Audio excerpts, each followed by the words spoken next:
Hello and welcome to Sunday Breakfast. It's great to be with you. I hope you've had a good week, a good day, a good afternoon, whatever time you're watching this. I hope you're well. I hope you've got sunshine as well. I hope you've got the nice spring weather coming in because we have and it's great. So today when I was thinking about what to talk about as we're getting closer to Easter, I heard God say, Orla, I want you to talk about feet today.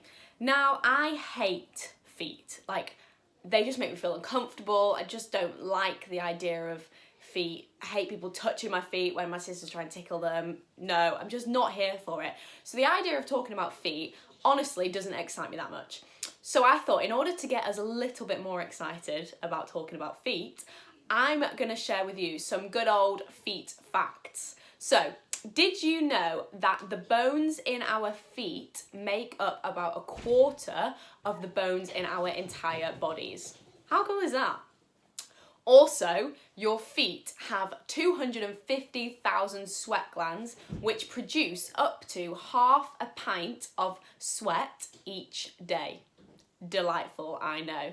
And your toenails grow more slowly than your fingernails at approximately 1 millimetre per month. And your feet are larger at the end of the day than they are at the beginning of the day. Interesting, right? Now, you may be thinking, Orla, why are we talking about feet and what does this have anything to do with Easter?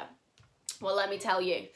So, the day before Jesus died, he was having a meal with his closest friends. These were his disciples, so they were people that Jesus would have been with Jesus throughout his whole ministry. They would have known Jesus really well, and although many of them did so many stupid things and made so many mistakes, Jesus loved them anyway. He loved them so much, and I just think, firstly, that's a great fact for us, that even though the disciples did loads of really stupid things, he loved them anyway, which means there's still hope for us. There's still hope for us all.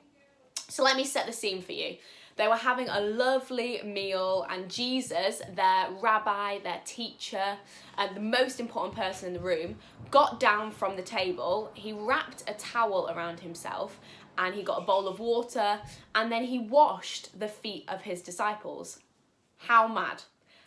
John chapter 13 verse 4-5 tells us this. So he got up from the meal, took off his outer robe and took a towel and wrapped it around his waist. He then poured water into a basin and began to wash his disciples' dirty feet and dry them with a towel. Now, you may be thinking, yeah, that's kind of odd, but you do you, Jesus. If you want to wash people's feet, then you go for that. But in order for us to get how mad and how crazy this is, we need to look at it in a little bit more detail. So I want you to close your eyes and picture this. You are one of Jesus' disciples. I'll let you pick which one. If you've got a favourite, go for that one. If not, pick any of them. But you are one of Jesus' disciples. You know him, you travel with him, you do all the crazy things that you do with him, all the crazy things that he does.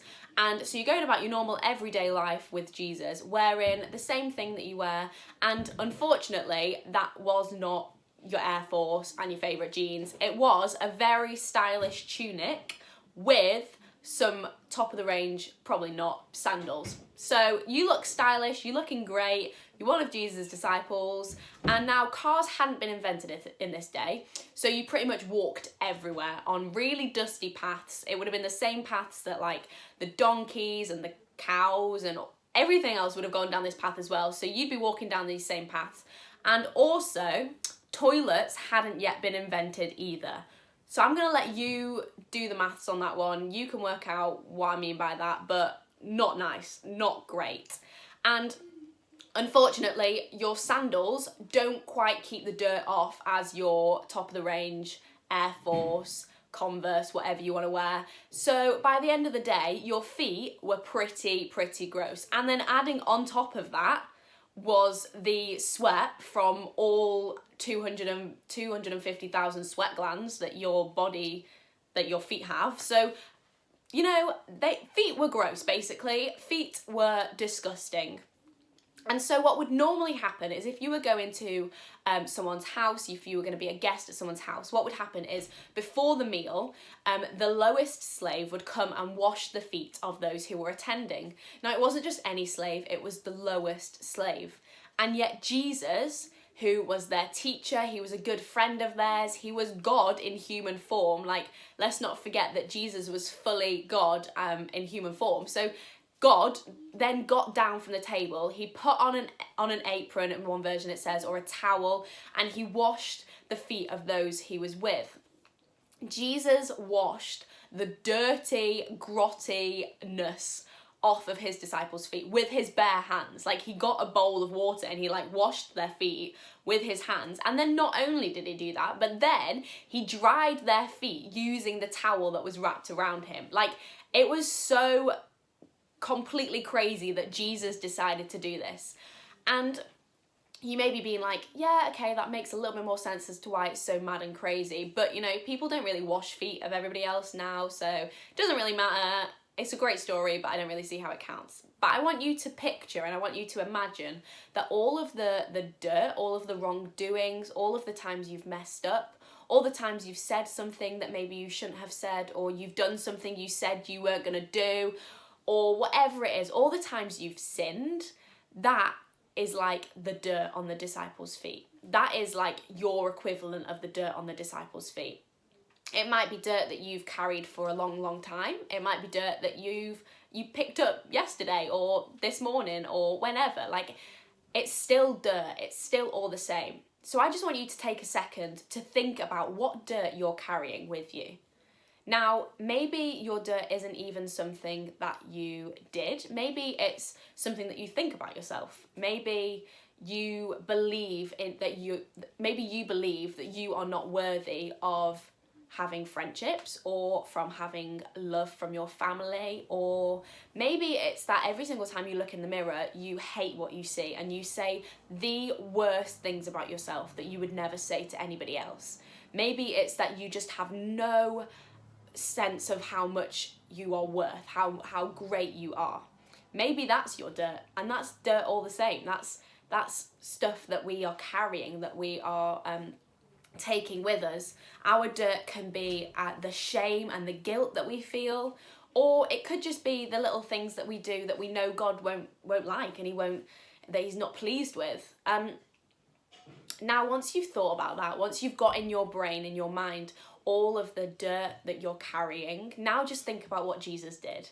He didn't say to the disciple, mate, your feet stink, and because they stink, I don't want you in my house. I don't want you part of my party. You're not allowed. Or he didn't say to them, guys, so next Thursday I'm gonna have a party, so if you could just like not walk anywhere for maybe like 3 days beforehand, or maybe put like plastic bags over your feet or like something like that, just to keep your feet really clean, then you can come into my party. That is not what he said at all. He took them in with all of their dirt on their feet, and he removed his robes. These are the things that he would have like shown his title. He would have removed those. He put on a towel or an apron or whatever it was, and he got down on his knees and he washed their feet. He washed his disciples' feet. The grossest part of their body, he got down and he washed it.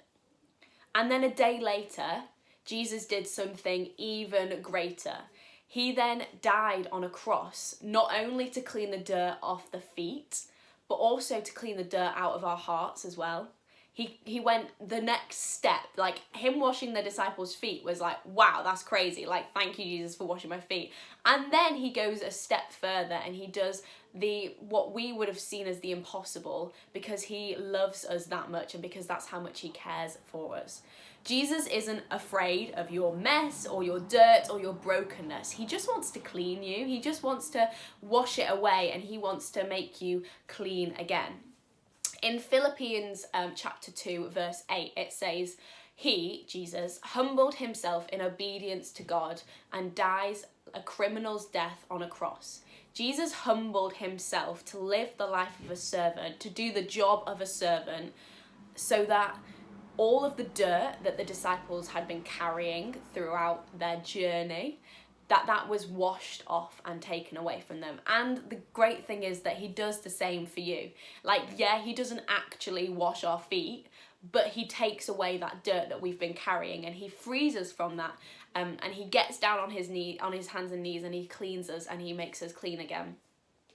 I just want you to take a moment to receive this from God, to be like, thank you, Jesus, for washing away all of the dirt in my life. And the challenge is when we do that is that we then turn 180 degrees and we walk in the opposite direction, that we walk away from the sin that we've been living, away from the mess and the dirt and whatever it is, and we walk straight towards God in the opposite direction. And I just want to challenge you with that today, that now that you've received God's freedom and like you're clean from whatever the dirt you've been carrying, now I challenge you to do a 180 degree turn and walk in the opposite direction.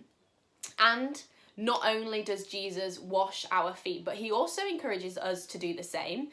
He encourages us, he does the job of a servant. He becomes a servant and does the job of a servant as an example to us, that we may become servants to those around us.